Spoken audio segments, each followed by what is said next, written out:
Selamat berjumpa Bapak Ibu, Saudara-saudari yang dikasihi Tuhan, para sahabatku. Semoga kita semua dalam kondisi yang sehat dan baik. Pada saat-saat seperti ini kita berjumpa kembali dalam kebaktian minggu secara online yang diselenggarakan oleh Digital Ministry GKP Bandung. Mari kita menyiapkan hati kita bersama-sama di Minggu Paskah yang kedua ini untuk bersama-sama membaca Alkitab dan merenungkan firman Tuhan. Di dalam tema dari daftar pembacaan Alkitab Gereja Kristen Pasundan dengan judul Perjumpaan yang Mengubah Ketakutan Menjadi Sukacita. Kita siapkan bacaan Alkitab kita dari Injil Yohanes pasal 20 ayatnya yang ke-19 sampai dengan ayatnya yang ke-23.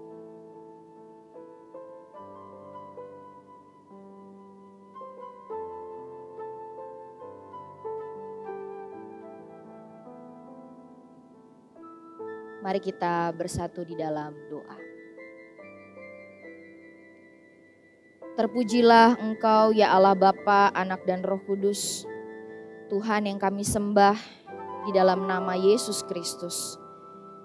Allah yang hidup, Allah yang bangkit dari kematian, dan karena kebangkitannya itu terus membawa pengharapan bagi seisi alam semesta ini. Tuhan yang baik, kami berterima kasih karena pada saat ini kami masih diberikan kesempatan untuk menikmati kebersamaan kami. Meskipun kami melakukan itu secara daring dari alat komunikasi kami masing-masing. Tuhan, kami menyiapkan hati kami untuk membaca Alkitab dan merenungkan sabda Tuhan. Sabda yang kiranya dapat mengubahkan seluruh ketakutan dan kecemasan kami, dan kami dapat respon dalam iman kami untuk kemudian kami terus hidup di dalam pengharapan. Biarlah kiranya Roh Kudus yang boleh menolong kami supaya kami dapat mengerti, melakukan dan juga memelihara firman ini dalam hidup kami. Kami menjadi berbahagia oleh karena kami memiliki iman, pengharapan dan kasih di dalam Tuhan kami Yesus Kristus. Berkati hamba-Mu juga yang akan memberitakan sabda-Mu ya Tuhan. Kiranya Tuhan boleh memampukan juga agar di dalam sukacita dan pengharapan hamba boleh bertekun dalam pekerjaan pelayanan. Inilah doa kami Bapa, kami mohon pertolongan-Mu. Demi nama Tuhan kami Yesus Kristus, Tuhan dan Juru Selamat kami yang hidup. Amin. Mari para sahabatku kita bersama membaca Yohanes pasal 20 ayat 19 sampai dengan 23. Yang berbunyi seperti ini. Ketika hari sudah malam, pada hari pertama minggu itu, berkumpullah murid-murid Yesus di suatu tempat dengan pintu-pintu yang terkunci, karena mereka takut kepada orang-orang Yahudi. Pada waktu itu datanglah Yesus dan berdiri di tengah-tengah mereka dan berkata, "Damai sejahtera bagi kamu." Dan sesudah berkata demikian, ia menunjukkan tangannya dan lambungnya kepada mereka. Murid-murid itu bersuka cita ketika mereka melihat Tuhan. Maka kata Yesus sekali lagi, "Damai sejahtera bagi kamu. Sama seperti Bapa mengutus aku, demikian juga sekarang aku mengutus kamu." Dan sesudah berkata demikian, ia mengembusi mereka dan berkata, "Terimalah Roh Kudus. Jikalau kamu mengampuni dosa orang, dosanya diampuni. Dan jikalau kamu menyatakan dosa orang tetap ada, dosanya tetap ada." Demikian pembacaan Alkitab, saudara-saudaraku yang berbahagia adalah kita yang mendengar, melakukan dan memelihara dalam hidup kita setiap hari. Haleluya. Para sahabat yang dikasihi oleh Tuhan, kepergian seseorang bukanlah hal yang mudah dipahami dan ditangkap oleh akal pikiran kita. Seberapapun pintarnya kita, seberapapun hebatnya kita, seberapapun berimannya kita, kepergian orang yang kita kasihi bukanlah hal yang dengan mudahnya kita terima. Manusia di satu sisi adalah makhluk yang harus berjuang untuk menyadari ada begitu banyak situasi yang bisa berubah tiba-tiba dalam kehidupan kita. Terutama kalau itu terkait dengan waktu. Kita bisa marah ketika kita merasakan kehilangan, tidak nyaman. Bahkan kita bisa menangis ketika waktu kita habis bersama dengan seseorang. Tetapi di sisi yang lain, ini kabar baiknya. Manusia juga terlatih sejak dia keluar dari kandungan ibu untuk bisa menyiapkan dirinya dengan segala macam perubahan yang terjadi dalam kehidupannya. Sungguh luar biasa. Jika kita melihat teks Alkitab kita pada hari ini, ibu bapak, saudara-saudara, para sahabatku, meskipun tidak bisa juga dibilang sangat mengenal, kita bisa katakan bahwa murid-murid Yesus sebenarnya cukup mengenal Yesus dan bersama-sama dengan Dia.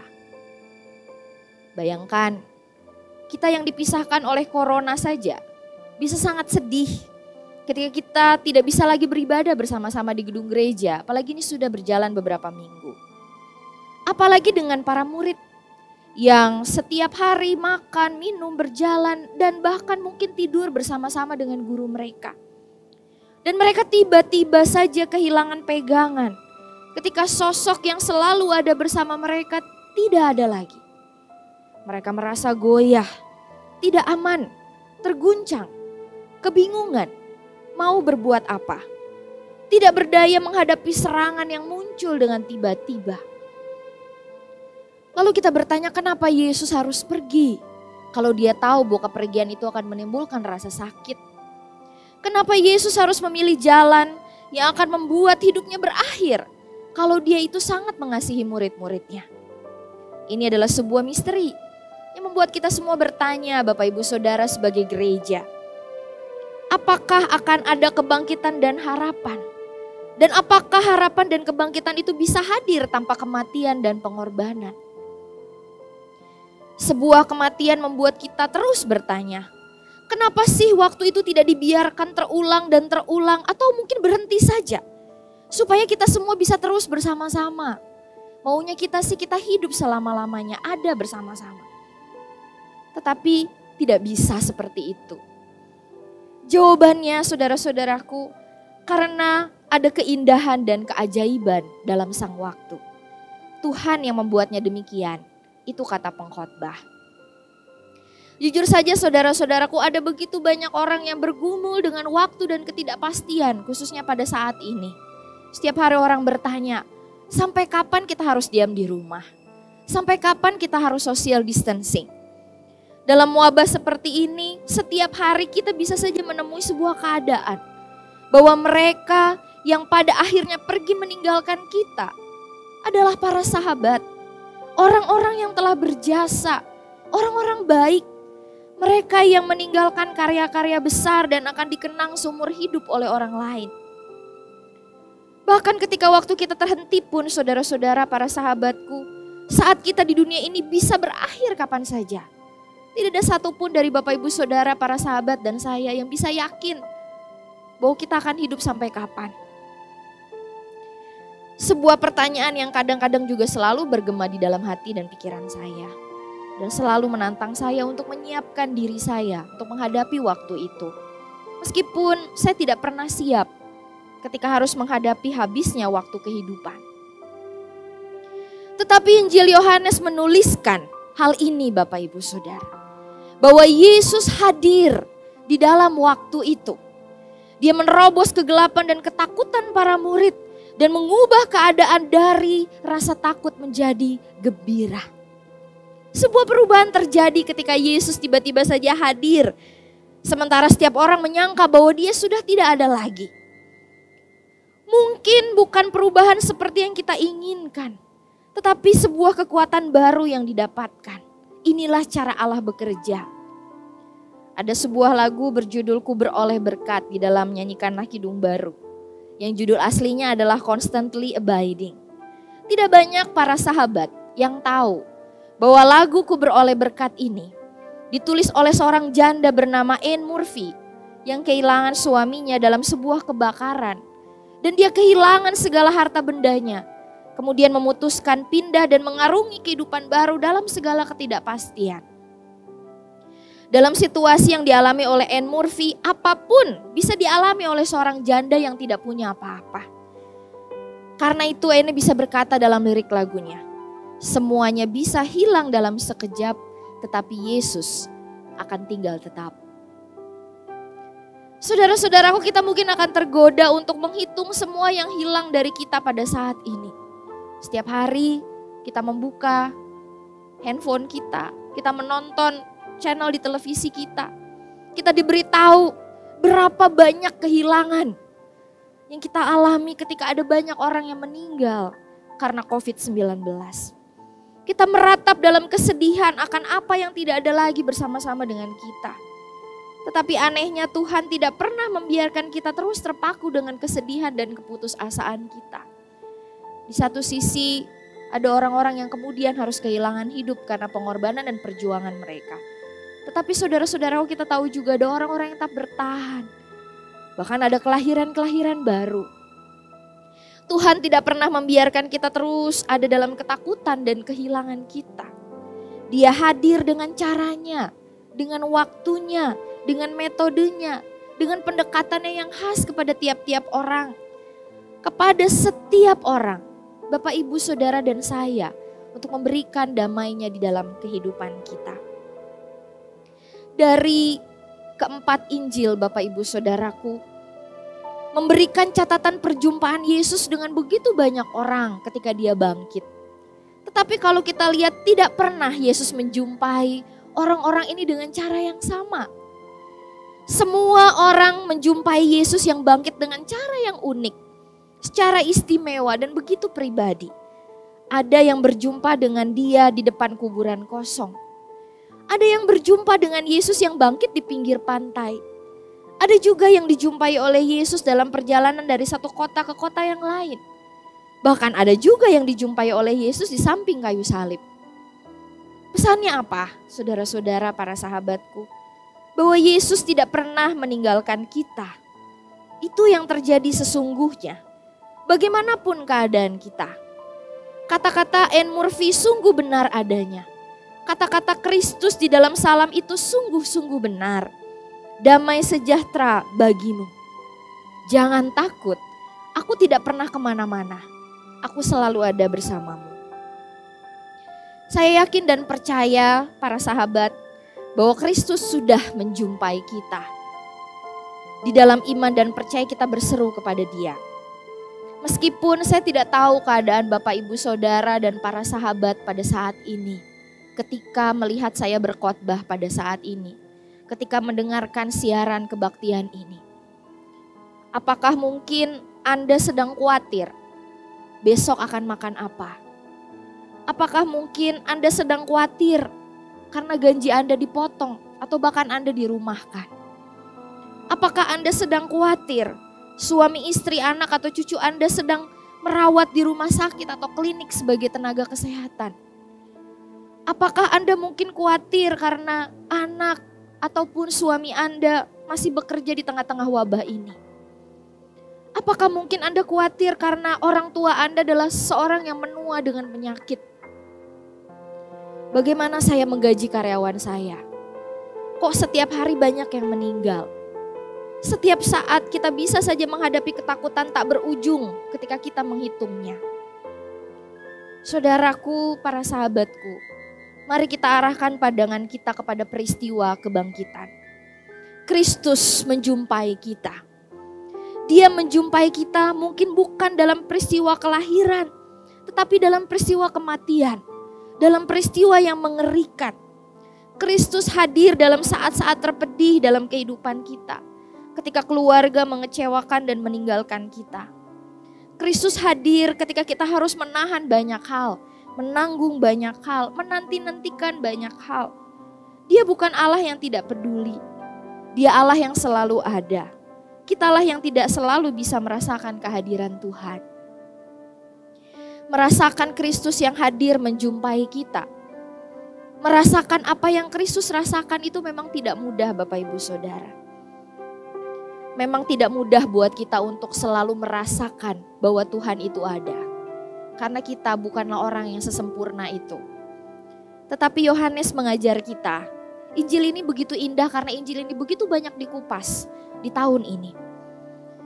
Yohanes mengajar kita bahwa di dalam kasih kita senantiasa tinggal di dalam Kristus dan Kristus ada di dalam kita.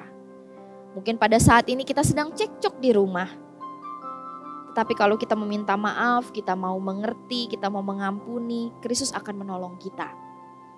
Mungkin kita sedang putus asa karena berpikir untuk meninggalkan mereka yang kita kasihi. Tapi ketika kita minta pertolongan Kristus, maka Roh-Nya akan menolong kita untuk terus merasakan kasih dan menebarkan kasih itu. Yang dibutuhkan dalam hal ini hanya satu hal, saudara-saudaraku.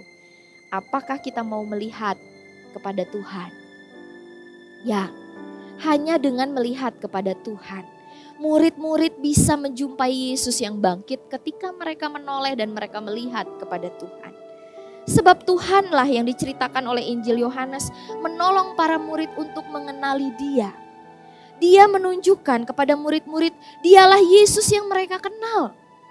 Kalau kita nggak sanggup melihat Yesus, kita berdoa kepada Yesus dan Tuhan akan menolong kita untuk melihat Dia dan mengenali Dia.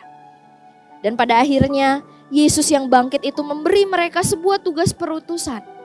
Tugas, bukan berleha-leha, tapi sebuah tugas.